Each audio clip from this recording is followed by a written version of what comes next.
Bienvenidos a Fisicoquímica.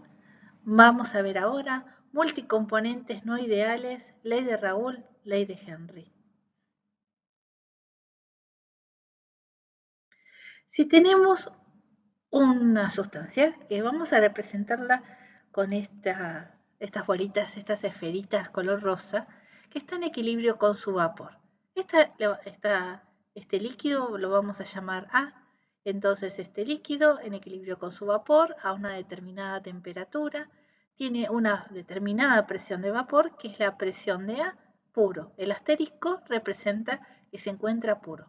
Ahora tenemos B, que a la misma temperatura que habíamos visto para A, va a estar en equilibrio con su vapor y va a tener una presión de vapor diferente que la que tenía A. En este caso, la presión de vapor de B es más puro, es superior a la de A puro. Ahora mezclémoslo. Si mezclamos el líquido A con el líquido B, vamos a tener en la fase líquida las moléculas de ambas sustancias, pero a la vez en la fase vapor vamos a también tener moléculas de ambas sustancias. Sin embargo, la composición en el líquido o la fracción molar de cada componente en el líquido, que la vamos a llamar fracción molar de A o fracción molar de B, va a ser diferente a la composición o la fracción molar en la fase vapor, a la que vamos a llamar I de A y de B. No hay diferencias entre el sentido de fracción molar en el vapor y del líquido. Lo único que la letra, el subíndice I, es para recordar que estamos hablando de la fase vapor. Y la X es para recordar que estamos hablando de la fase líquida.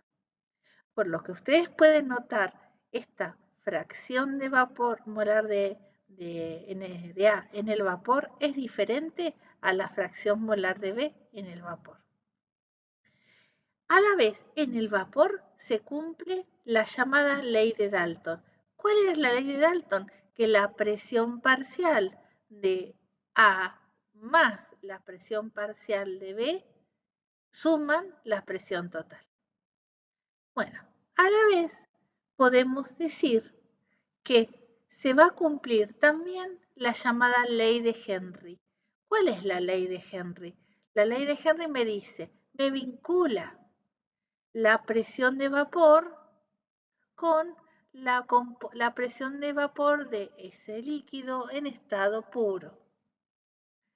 Miren ustedes, si tenemos un diagrama presión-composición, por supuesto vamos a decir que este compuesto A era tolueno y este es benceno.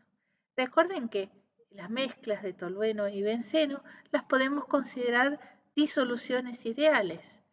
Por lo tanto, si 0 de tolueno representa, la composición fracción molar 0 representa que tengo ausencia de tolueno, y 1 que tengo, el tolueno está en estado puro. En ese momento en el que el tolueno está en estado puro, tenemos la presión de vapor del tolueno. Si unimos el punto 00 con el 1 presión de vapor del tolueno, podemos hallar una recta que me relaciona la fracción molar del tolueno con la presión de vapor de la disolución. Esa recta es la que cumple la ley de Raoult. Lo mismo podemos hacer mirándolo desde el punto de vista del benceno. Cuando tenemos 0, 0, no tenemos nada. Cuando tenemos la fracción molar 1 del benceno, tenemos el benceno puro, que les había dicho que tenía una presión de vapor mayor a la presión de vapor del tolueno. Entonces acá se puede observar eso. Y si unimos el punto de la presión de vapor de benceno puro con el 0, 0, con el origen, y lo representamos con una forma recta, vamos a tener la ecuación de la ley de Raoult ahora expresada para el benceno. Si sumamos las presiones de vapor punto a punto en cada uno, es decir, en esta fracción de molar, la presión que le corresponde de tolueno, y en esta misma fracción molar la presión parcial que le corresponde de benceno. Sumamos estos segmentos, vamos a obtener este otro y así punto a punto quiere decir que la presión total, que es la suma de las dos presiones parciales, simplemente la podemos representar como una línea que va a unir las dos presiones de vapor de las sustancias en estado puro. Esta recta, entonces, es la presión total. Decimos que esta disolución es una disolución ideal porque cumple la ley de Raoult. Se forma, es una recta, tanto obviamente para el tolueno como para el benceno. Entonces, punto a punto, obtenemos una función que cumple exactamente la ley de Raoult. Tipos de diagramas como este determinan que en esas condiciones de temperatura la mezcla es ideal. ¿De dónde sale esa ecuación de la ley de Raoult? Bueno, acá vamos a ir un poquito más rápido con las ecuaciones, pero también vamos a comentarlo. El potencial químico del componente I en la fase vapor es igual al potencial químico del componente I en la fase vapor cerito. Recuerdan que cerito estaba relacionado con la presión, que era una atmósfera, más RT logaritmo de la presión parcial de ese vapor sobre P cerito, que habíamos dicho que era una atmósfera. Esa sería la fase vapor. ¿Cómo lo expreso en la fase líquida? En la fase líquida la ecuación es muy parecida.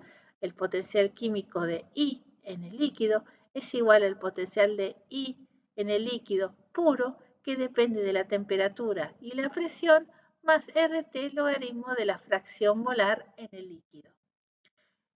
En el equilibrio se pueden igualar ambas expresiones, entonces si anotamos esta, la escribimos primero, y luego anotamos la segunda y la escribimos en el segundo miembro, y vamos a marcar como 1 a esa ecuación y la dejamos ahí. ¿Qué tiene esta ecuación? Tiene el potencial químico del vapor en estado puro, que depende de la temperatura, y de este otro lado tiene el potencial químico del líquido en estado puro, que depende de la temperatura y la presión. Vamos a dejarlo ahí en stand-by para seguir un poquito más. Dice, cuando el líquido está puro, está en equilibrio con su vapor.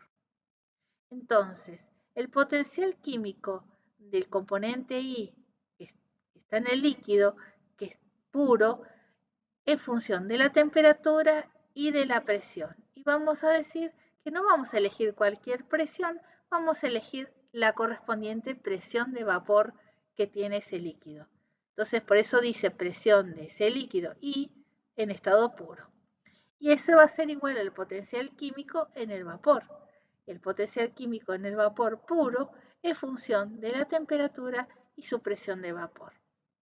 De esta manera, lo que podemos hacer es que trabajar un poquitito más el potencial químico del vapor.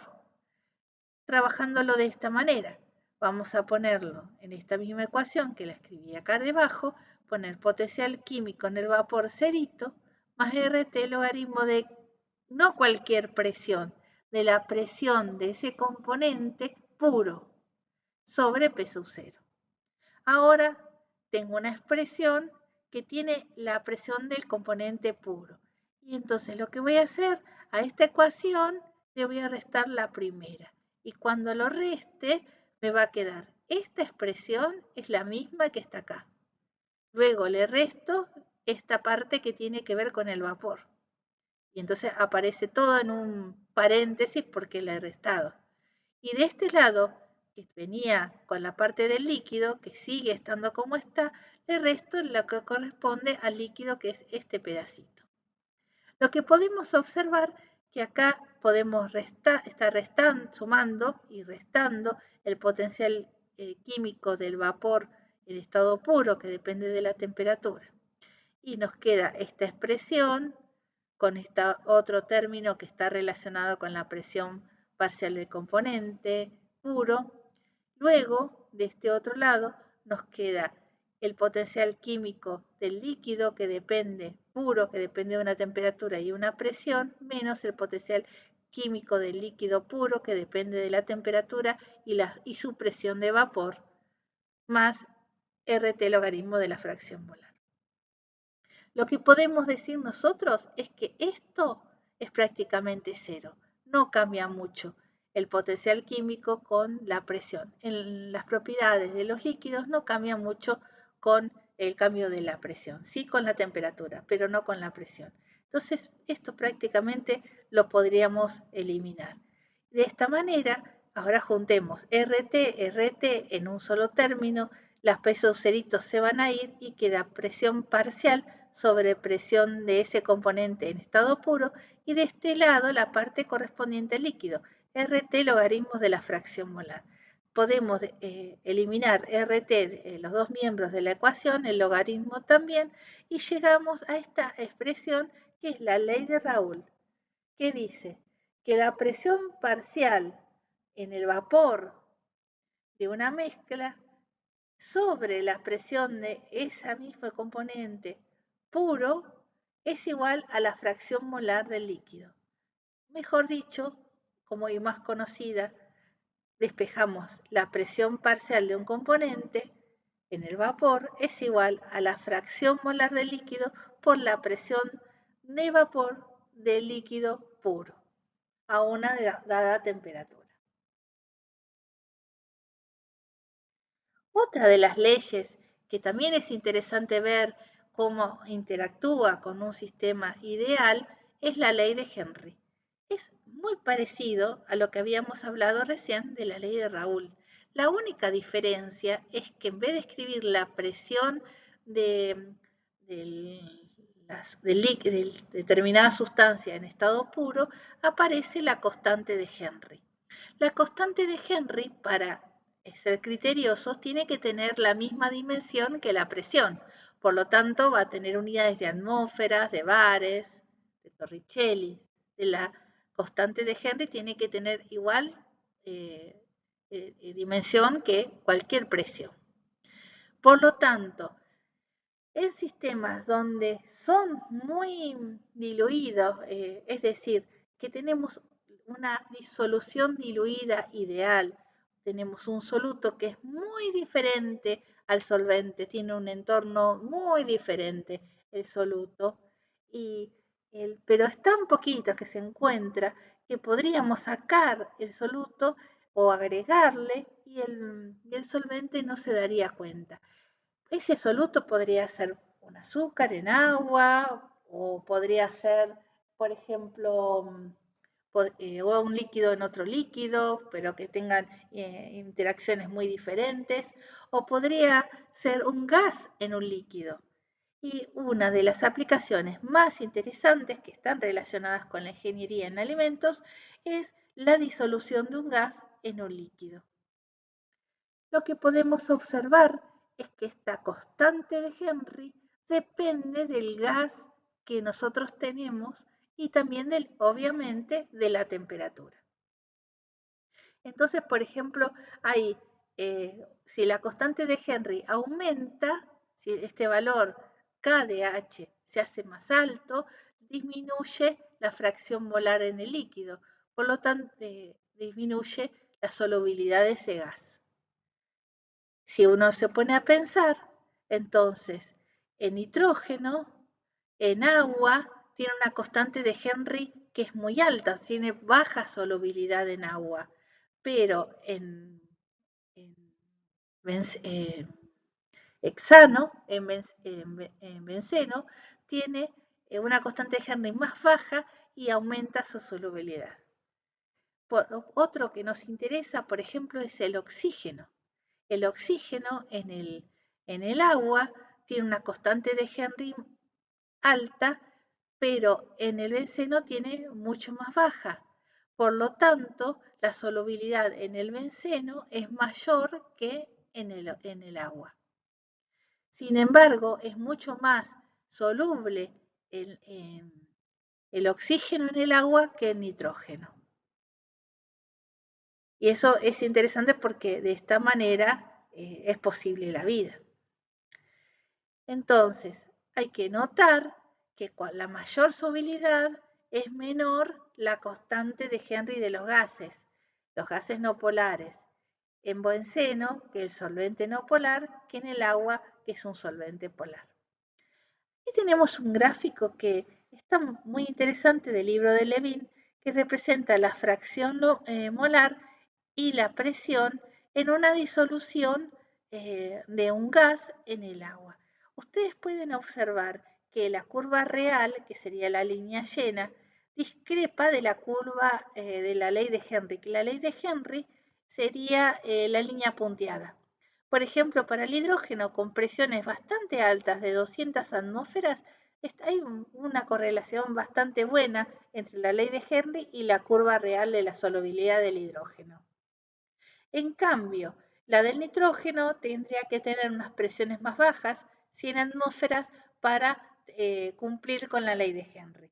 O sea, las presiones no pueden ser demasiado altas de trabajo, porque si la presión es demasiado alta,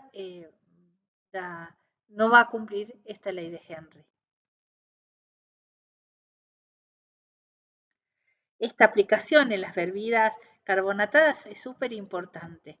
¿Y por qué? Dependiendo del producto. A veces bebidas refrescantes pueden contener hasta 1 a 5 atmósferas manométricas de dióxido de carbono. Acuérdense que la presión manométrica es la presión más, hay que sumarle la presión absoluta. Las bebidas refrescantes que tienen sabor a frutas tienen menos carbonatación que las bebidas colas, que son tan dulces. O el agua con gas, que es lo que nosotros llamamos soda, tiene mucho más, se puede poner muchísima más presión porque uno quiere ver la burbuja es típica del producto. A la vez, la solubilidad de un gas en un líquido depende justamente tanto de la temperatura como de la presión. Cuanto mayor presión se haga sobre el producto, mayor va a ser la solubilidad. Por eso las bebidas que se consumen en las cadenas de hamburguesas, que tienen mucho hielo, justamente el hielo lo que hace es bajar la temperatura para que esté más, las burbujas se puedan detectar más fácilmente, ¿no? que se reconozcan. Y de esa manera aumenta la solubilidad del dióxido de carbono. Y cuando aumenta la solubilidad del dióxido de carbono, disminuye la acidez, o aumenta, es decir, aumenta la acidez y se disminuye el sabor dulce. Las cervezas, que son muy pesadas, se tienden a consumir a temperaturas más elevadas para que se forme una espuma, porque el dióxido de carbono es menos soluble y va a espumar. Bueno, todo esto que dijimos es para disoluciones diluidas ideales, o en el caso de la ley de Raoult era para disoluciones diluidas. Ahora, habíamos hablado que una disolución diluida ideal tenía esta forma lineal, la ley de Raoult, pero en la vida real, lamentablemente, eso no es posible y los desvíos son bastante diferentes a la linealidad. Vean ustedes en este caso una disolución que es sulfuro de carbono con acetona, cómo se observa un desvío positivo con respecto a la ley de Raoult. Estas líneas celeste marcada como amarilla lo muestra el gran desvío que hay. Y esta otra curva mucho más grande representa la presión total, que recuerdan que era la suma de las dos presiones parciales. Este desvío positivo a la ley de Raoult, este se llama desvío positivo, si son dos los dos componentes tienen desvío positivo. No es posible que uno tenga desvío positivo y el otro desvío negativo. Los dos tendrán desvío positivo. Y en esta otra curva, cloroformo, acetona, también a una determinada temperatura, tienen un desvío negativo. Está la curva por debajo de la curva de ley de Raoult. Y esto se puede observar que la presión total es menor a la esperada, que corresponde a la ley de Raoult. Entonces, cuando tenemos un sistema real, este tipo de curva no va a existir en los sistemas reales aparecen cosas mucho más complejas, como mezclas de líquidos donde tenemos desvíos positivos o desvíos negativos. Y los desvíos son positivos cuando el sistema tiende, o sea, lo que le interesa más es estar en la fase vapor que estar como líquido. Las interacciones que tienen entre los componentes no son muy buenas, son muy bajas, entonces prefieren pasar a la fase vapor. En cambio, un desvío negativo, las interacciones que tienen entre las distintas moléculas es tan fuerte que prefieren estar como líquido antes de pasar a la fase vapor. Repasito. Entonces tenemos una disolución diluida ideal, una disolución ideal, donde las moléculas tienen una forma similar entre ellas y interacciones similares, y se cumple la ley de Raoult. El potencial químico se va a escribir de esta manera. Para el líquido, potencial químico del líquido, mu sub I cerito, que depende de la temperatura y la presión, más RT logaritmo de la fracción molar. Ahora, una disolución que no sea ideal, o sea, cualquier disolución, tendríamos que corregir esta ecuación. ¿Y cómo la corregimos? La corregimos fácilmente. La corregimos poniendo delante de la fracción molar un coeficiente que se llama coeficiente de actividad, o gamma sub I. La multiplicación del gamma sub I por la fracción molar sub I es la actividad. Entonces, en realidad, lo que hicimos es corregir a la ley de Raoult con un factor coeficiente de actividad. Este coeficiente de actividad es un número que si se encuentra entre 0 y 1, lo que va a hacer es que va a ser un número entre 0 y 1, multiplicando a la fracción molar, que era un número entre 0 y 1, va a generar un desvío negativo con respecto a la ley de Raoult. Pero el coeficiente de actividad también puede ser un número mayor que 1. En ese caso va a aumentar, va a ser un desvío positivo a la ley de Raoult, va a aumentar la presión. Entonces tenemos, dependiendo qué naturaleza tenga este coeficiente de actividad, si está entre 0 y 1, desvíos negativos, a la ley de Raoult, si es mayor a 1, desvíos positivos. Entonces, la actividad, ¿qué es la actividad? La actividad es la corrección de la fracción molar. Pero en términos termodinámicos, la tenemos que escribir de esta manera. De esta manera es simplemente utilizando los potenciales químicos de la ecuación que había dado anteriormente, pero despejando la actividad. Es decir, que la ecuación que teníamos anteriormente, que decía logaritmo de la fracción molar, ahí voy a escribir logaritmo de la actividad. La actividad es una medida de la tendencia de escape de ese componente de la solución. Las ventajas del estimar la actividad en lugar del potencial químico, porque justamente el potencial químico es difícil de determinar. No se puede determinar valores absolutos del potencial químico, solo relativos con respecto a un estado de referencia, como se puede observar. Sí, además, el potencial químico tiende a menos infinito cuando la fracción molar tiende a cero. En cambio, la actividad puede compararse con la fracción molar y el coeficiente con 1 para medir el grado de no idealidad. Entonces, es bueno decir que la actividad es función de la temperatura, de la presión y la composición o las fracciones molares de cada componente. Y el coeficiente de actividad va a ser igual, función de la temperatura, de la presión y de las fracciones molares de cada componente. Bueno, para graficar una disolución ideal con desvíos negativos, tomé como ejemplo el cloroformo y la acetona y marqué con líneas verdes cómo sería la presión parcial, cómo varía la presión parcial del cloroformo en la disolución y cómo varía la presión parcial de la acetona en la disolución. Entonces la ley que está cumpliendo en este caso es esta, es la ley de Raoult corregida con su correspondiente coeficiente de actividad y fracción molar. Ahora, tenemos que tomar un estado de referencia para la actividad. Entonces, ¿cómo podemos tomar este estado de referencia? Hay dos maneras de tomarlo, vamos a contar las dos. En la primera, que se llama convención simétrica o racional, el estado de referencia es el componente puro a una determinada temperatura y presión de la disolución.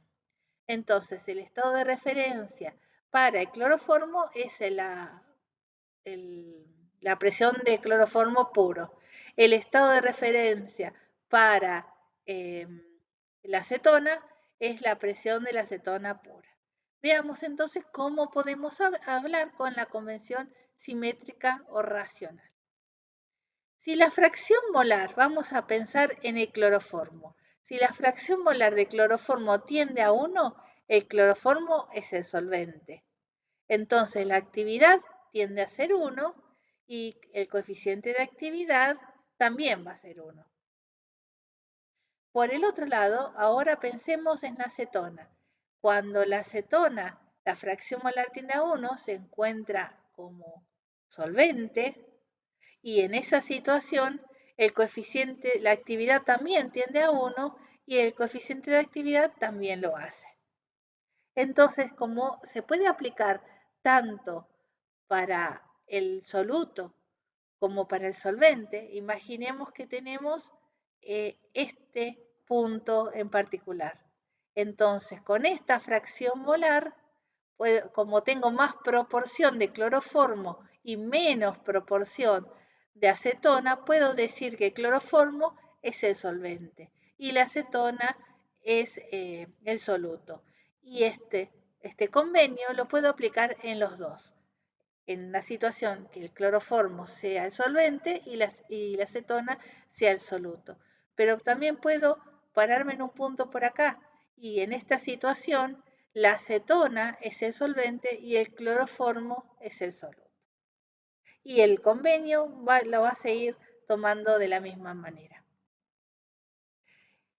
El coeficiente de actividad que tanto asusta es en realidad cuánto se distingue o cuánto se diferencia la curva verde de la presión real del cloroformo con la curva ideal de la ley de Raoult.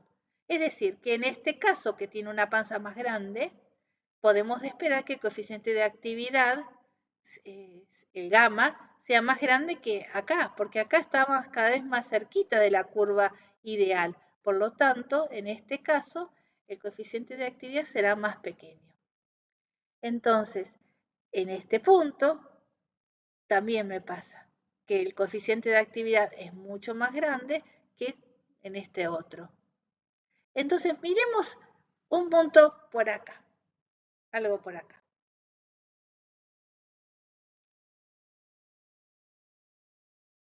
Este, por ejemplo. ¿Qué observamos acá?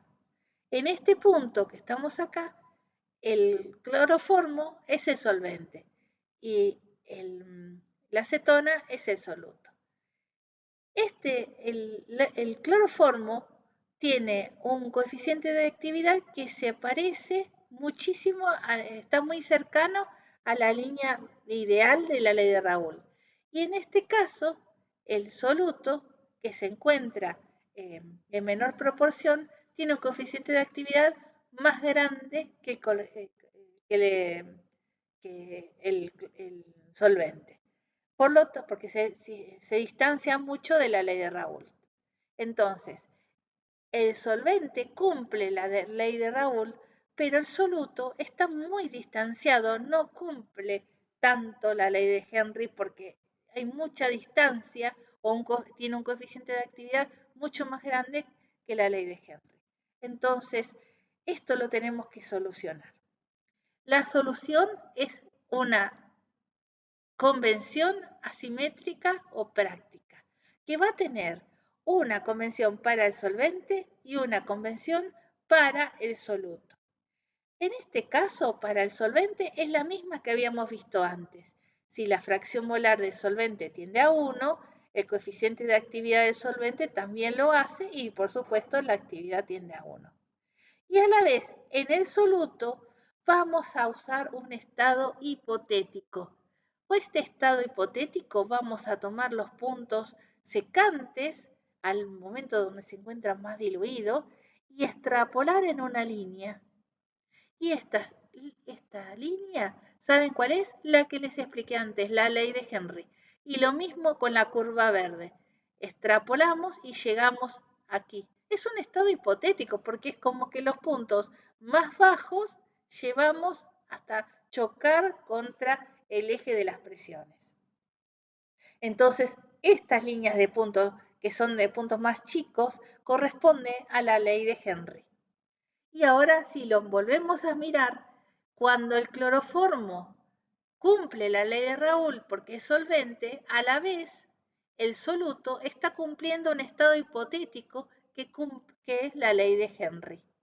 La ley de Henry, que era, por eso tiene el convenio 2, es la actividad es igual a la presión parcial dividido la constante de Henry. Y como todo, tiene su coeficiente de actividad, que es lo mismo que habíamos visto antes.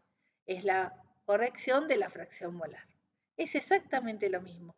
Entonces, cuando el solvente tiende a 1, el soluto tiende a 0, su fracción molar. Y el coeficiente de actividad en el soluto tiende a 1 según el convenio 2 o el convenio de la simétrico práctico. Y el coeficiente de actividad del soluto tiende a ser la fracción molar. Directamente porque estaba pensado para que en esta situación sea prácticamente la fracción molar. A veces es difícil marcar la ley de Henry. Van a tener que hacer algunos gráficos, tanto de un desvío negativo, que es simplemente mucho más fácil, y también de un desvío positivo. Y a veces los desvíos positivos se van de escala con respecto a la ley de Henry, como en este caso. La idea era marcar la secante en la solución diluida ideal, y bueno, y esta curvita que estamos marcando con celeste marca justamente donde va a chocar con las líneas de presión y bueno, se me va de escala. Y lo mismo le pasa con esta otra. ¿Cómo podemos solucionar esto? Simplemente haciendo un gráfico. En una tablita vamos a poner fracción molar del soluto, presión parcial, hasta llegar hasta aproximadamente la situación de secante. No más de la fracción molar de 0,2, con eso es suficiente. Y luego vamos a hacer graficar esto o con la calculadora hallar la ecuación de la recta que pasa por acá. ¿Y qué vamos a buscar? Vamos a buscar cuando la fracción molar tiende a 1, que es al fin y al cabo prácticamente la ordenada del origen en esta situación, porque A tiende a ser muy pequeño. Pero bueno, reemplazamos acá por el valor 1, A y B son los valores que nos dan la pendiente y la ordenada del origen en la regresión, y esa cuenta nos termina dando la constante de Henry que tanto estábamos buscando. Entonces, la presión parcial es igual a la fracción molar por el convenio 2 por la constante de Henry. Solución diluida ideal. Todo esto que estamos hablando parece que fuera sobre sustancias que no se utilizan en alimentos, sulfuro de carbono, acetona, cloroformo, pero sí, estos tienen una aplicación muy interesante en alimentos que quería comentarles a ustedes. Una solución diluida ideal podría llegar a ser la presencia de azúcar en agua. El soluto es el azúcar, que es totalmente diferente al solvente, ¿no? Tiene un entorno totalmente diferente. Y vamos a hablar de una disolución diluida ideal. La fracción molar del agua, acá hay una tabla que tiene distintos valores, que va de 0,9 hasta 0,90. Y el coeficiente de actividad del agua, que era el solvente, lo podemos hallar analizando las presiones de vapor, ¿no?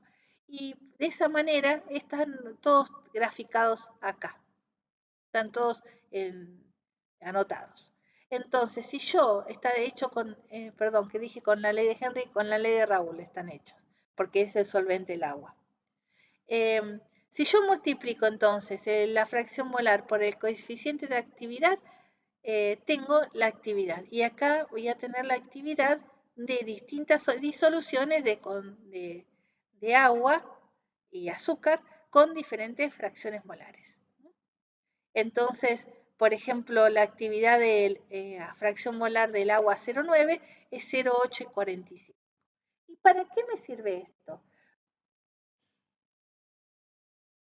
Porque los microorganismos que viven en los alimentos o que deterioran los alimentos dependen no de la composición, dependen también de la composición, pero dependen mucho de la disponibilidad del agua. Y esa disponibilidad del agua está relacionada con el potencial químico y directamente relacionada con lo que nosotros llamamos actividad de agua, si el solvente es agua.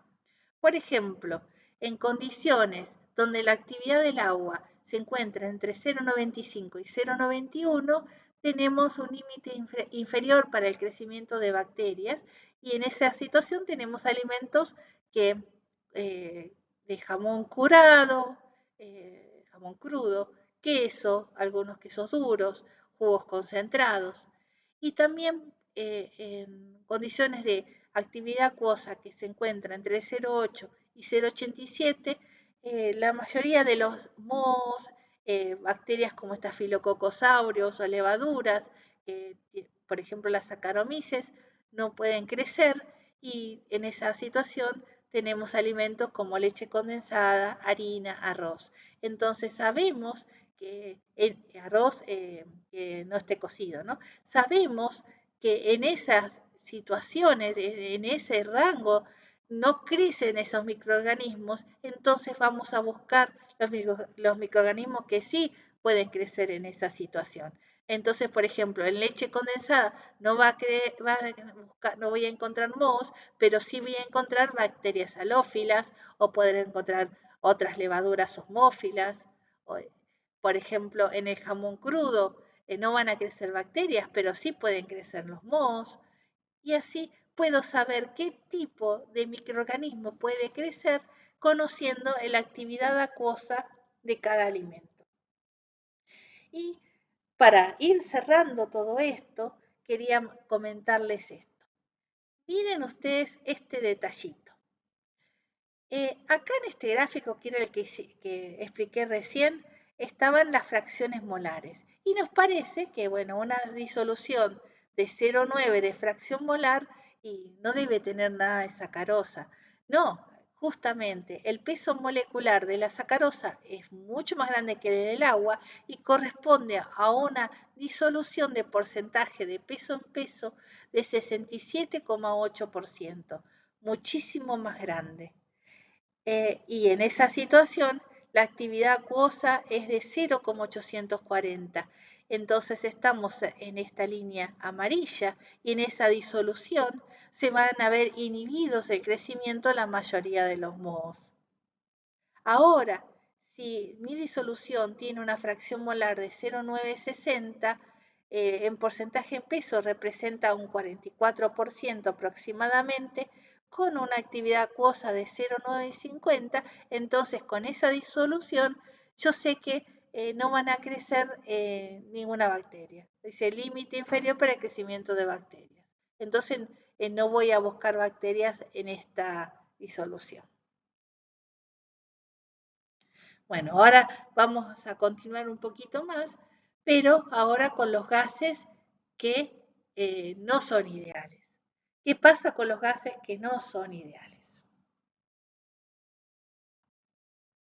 Bueno, veamos entonces en esta ecuación la escribimos muchas veces, cómo se escribía el potencial químico para un gas, y si no es ideal, directamente en vez de poner presión parcial, pongo fugacidad. Como antes a la fracción molar la reemplazábamos por la actividad, ahora la reemplazamos por la fugacidad, que es una tendencia al escape de las moléculas en el vapor.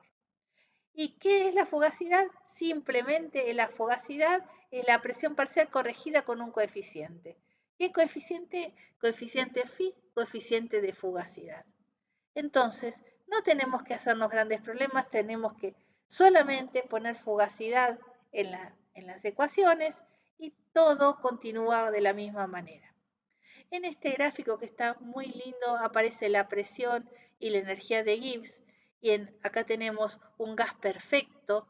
Recuerden ustedes que el gas perfecto es un gas ideal con un calor específico constante y este que se encuentra con la línea violeta, un gas real. En este momento podemos ver que la fugacidad es mayor a la presión, tenemos dominios repulsivos, y en este otro que estamos por debajo del gas perfecto tenemos dominios atractivos. Por lo tanto tenemos una fugacidad que es menor a la presión. ¿Cómo podemos hallar esos coeficientes de fugacidad? Hay gráficas generalizadas, así como lo había para calcular el Z, hay gráficas generalizadas para calcular el coeficiente de fugacidad. Esas gráficas son muy simples, entonces uno entra con la presión reducida y la temperatura reducida, ingresa y calcula el coeficiente de fugacidad. Entonces, si hubiese una mezcla de diferentes gases reales, tendríamos que hallar el coeficiente de fugacidad de ese mismo gas, de cada gas en particular. Por eso la regla de Lewis y Randall me dice, bueno, si hay muchos gases, no te preocupes, saca el coeficiente de fugacidad de un gas y tomalo para cada uno de la mezcla. Entonces, la fugacidad también está relacionada directamente con la actividad.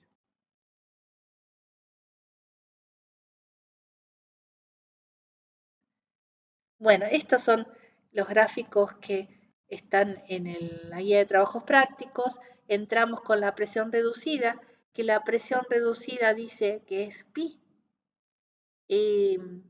sería presión sobre presión crítica, y estas curvas representan a la temperatura reducida, temperatura sobre temperatura crítica, y lo que estamos hallando acá es ese coeficiente de fugacidad. Hay uno que va desde 0 hasta 20 y otro que va desde 0 hasta 80. Y bueno, y ya vamos terminando, vamos a hablar de una ecuación que se llama ecuación de Gibbs-Duhem, que es más que interesante esta ecuación, porque relaciona el potencial químico de un componente con el potencial químico del otro. Pero vamos a ir paso por paso. La energía libre es la sumatoria de N sub I, mu sub I, y vamos a diferenciarlo. Primero dejemos a Ni constante y luego diferenciamos el nu sub I y luego dejamos mu sub I constante y diferenciamos el N sub I. La sumatoria lo tenemos que poner porque puede haber muchos componentes en una disolución. A la vez también habíamos hablado en la clase anterior que diferencial de G para multicomponentes se expresaba como B diferencial de P menos S diferencial de T y le tenía que sumar en la sumatoria de nu sub I diferencial de N sub I. Entonces, si este es diferencial de G y esta ecuación también es diferencial de G, estas ecuaciones tienen que ser iguales. Entonces, igualando ambas expresiones, podemos notar que hay una parte que es igual, que está en los dos miembros de la ecuación. Nu sub I diferencial de N sub I lo puedo eliminar y de este lado me queda sumatoria de nu sub I diferencial de nu sub I igual a B diferencial de P menos S diferencial de T. Bueno, lo que puedo hacer es igualar todo a cero, entonces que el B diferencial de P pasa restando y el S diferencial de T pasa sumando. Todo lo sumamos, todo lo igualamos a cero, y si decimos que T y P es constante, nos queda esta ecuación que es bárbara. Sumatoria de N sub I diferencial de nu sub I. Bueno, así como habíamos aprendido con las propiedades molares parciales, esta ecuación de Gibbs-Duhem la podemos trasladar a cualquier propiedad. Acá está puesta I como molar parcial porque es cualquier propiedad molar parcial, el potencial químico, el volumen molar parcial, la entropía, el Cp, cualquier propiedad se podría reemplazar y cumpliría la misma ecuación.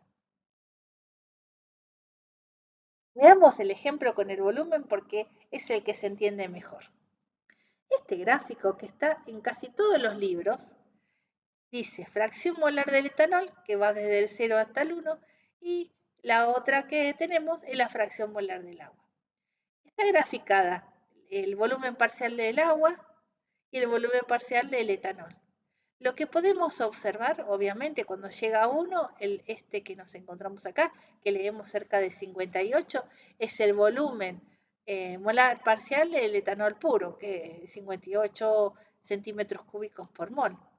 Y cuando nos encontramos acá en 1 para el agua, corresponde al volumen molar del agua, que es 18 centímetros cúbicos sobre mol.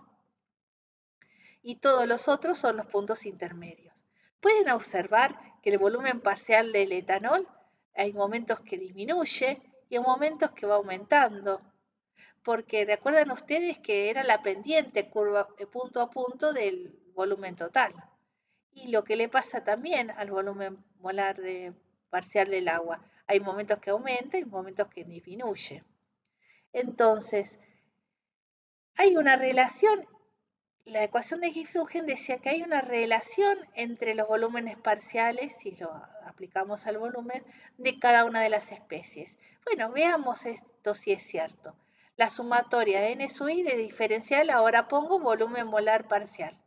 Entonces tenemos dos componentes y si despejo el cambio del volumen molar parcial del componente A, que podría ser el agua, es igual a menos NB sobre NA, o sea, número de moles de soluto sobre el número de moles de solvente, diferencial el volumen parcial del soluto. Miren ustedes esta ecuación que está marcada con celeste. Si cambia el volumen molar parcial del etanol, si aumenta, el del agua disminuye.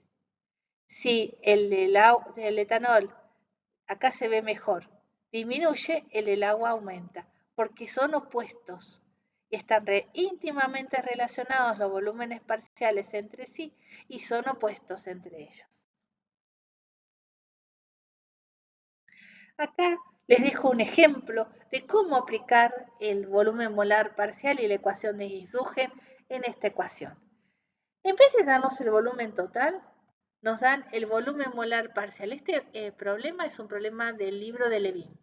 Volumen molar parcial de la sal, que estaba en 1 kilo de agua, centímetros cúbicos sobre mol, y nos dan una expresión matemática donde B corresponde a la molaridad de la sal, moles de sal por kilo de agua. Eso lo estamos expresando de esta manera, dice para 1 kilo de solvente. Entonces me dice que utilice la ecuación de Gibbs-Duhem para calcular el volumen molar parcial del agua en la solución. Yo no tengo el del agua, yo tengo el de la sal. Ahora, ¿cómo saco el del agua? Con la ecuación de Gibbs-Duhem, si eso se cumple, el número de moles de sal diferencial del volumen parcial de sal, más n del agua por diferencial del volumen parcial del agua, valen 0. De acá voy a despejar e integrar para despejarlo. Primero despejo el diferencial y luego lo integro para sacar el volumen molar parcial del agua. Entonces, fíjense qué necesito y qué tengo. En primer lugar, yo tengo que utilizar lo que se pide acá, que es el diferencial del volumen parcial del soluto. O sea, de esto no puedo escribir esta ecuación, tengo que diferenciarla. Y es lo que escribí acá. Está diferenciada esta ecuación. Una vez que la tenemos diferenciada, lo escribimos acá. Número de moles de B, que era B, y números de moles de agua, que como era 1 kilo, es 55,5 moles en 1 kilo. Y de este lado, el diferencial del volumen molar parcial del agua. Entonces, como dijimos, acá tenemos que integrar, no se puede dejar así porque nos piden el volumen parcial del agua. Entonces, integremos entre dos límites. ¿Cuáles son los dos límites que necesitamos? Acá me olvidé de poner diferencial de B, que me lo salteé. Tengan en cuenta esto, diferencial de B, porque cuando diferencié, Hay que poner diferencial de B para poder integrar. Deberíamos ponerlo por acá. Acá. Diferencial de B. Y acá también.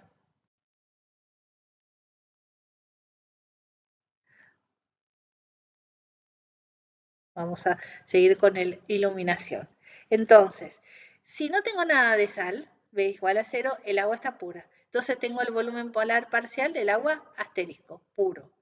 Y cuando encuentro una cantidad B de sal, tengo el volumen parcial del agua, que era lo que necesitaba. Entonces, al integrar este miembro de la ecuación, nos queda volumen molar parcial del agua menos el volumen molar parcial del agua asterisquito es igual a menos 1. A lo que hice fue meter el B, meterlo acá dentro de esta ecuación para poder integrar. Y luego integramos entre los dos límites. Esos dos límites van a ser 0 y B. Y al finalizar, el volumen molar parcial del agua líquida lo conocemos, sabemos cuál es un dato, de hecho, del problema, y podemos sacar la expresión del volumen parcial molar del agua. Y ya nos vamos para la fin. El fin del tema de multicomponentes, que bastante pesadito que es. Pero ¿recuerdan cuando les hablé de las magnitudes de mezcla y que delta G de mezcla ideal, delta H de mezcla ideal, delta U de mezcla ideal, delta B de mezcla ideal? Y les había contado que si las mezclas eran ideales, entonces teníamos unas características que teníamos que encontrar, que el delta U de mezcla, el delta H de mezcla y el delta B de mezcla eran 0. Y que siempre el delta G era negativo, por eso se mezclaba, justamente porque eran ideales los sistemas. Cuando no son ideales, la situación se complica un poquito, pero lo que tenemos que tener presente es que vamos a ¿se acuerdan que teníamos que restar G al final y G al comienzo antes de que se mezclaran? Bueno, ahora va a quedar RT sumatoria NI logaritmo de la actividad. No va a quedar la fracción molar como antes, sino va a quedar la actividad, que era el gamma por la fracción molar. Entonces, el delta G de mezcla está conformado por dos grandes términos. El primero, que dice que es el delta de G de mezcla ideal, y el segundo, que está relacionado con el coeficiente de actividad. Este le llamamos energía de exceso. Y como el coeficiente de actividad puede tomar dos grandes grupos, dijimos que podía ser un número entre 0 y 1 para los desvíos negativos, en ese caso energía libre de exceso será negativa. Esta es negativa y esta es negativa, van a ser las dos negativas, quiere decir que se va a mezclar mucho más fácil la disolución. En eso. Va a ser mucho más fácil el mezclado. Ahora, si este valor tiene un desvío positivo, o sea que es mayor a 1, este G de exceso es positivo y esto es negativo. Por lo tanto, este va a contrarrestar el delta G de mezcla ideal y lo que va a hacer es que el delta G de mezcla va a ser más bajo. Si ese delta G de este término es mucho más alto que este, como puede pasar con el aceite y el agua, lo que va a pasar es que no se van a mezclar directamente. Entonces, pensemos un poquitito.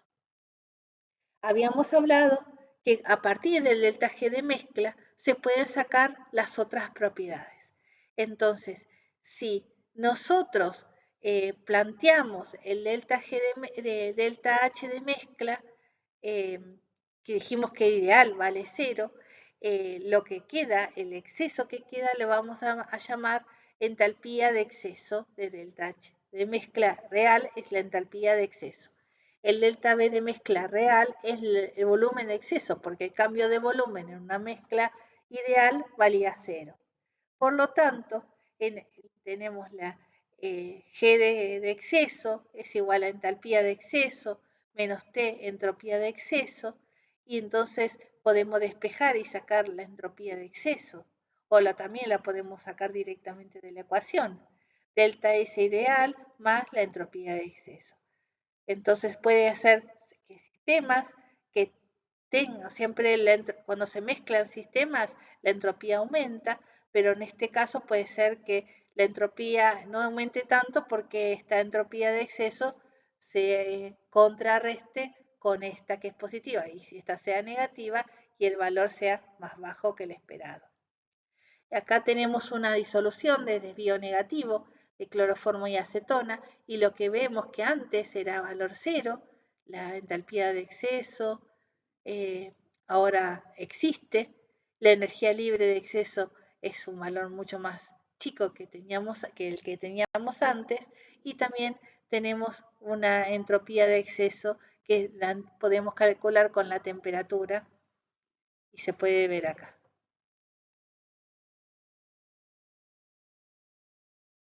Bueno, también podemos determinar de forma experimental el volumen, el delta B de exceso, por ejemplo, con el volumen, que es una propiedad más simple.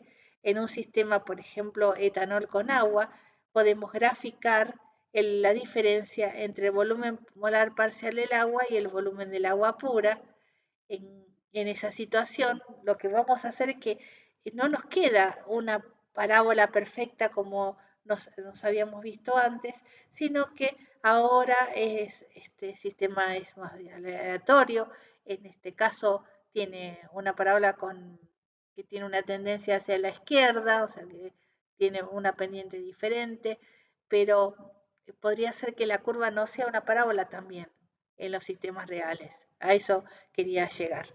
Entonces, si yo tengo, por ejemplo, para la fracción molar 0,5, puedo leer en esta curva y puedo ver el delta B de mezcla para cada uno de los componentes, en el caso del agua y para el caso del etanol, y como conozco el volumen molar parcial del etanol puro y la del agua puro, puedo despejar en cada uno de ellos el volumen molar parcial que corresponda.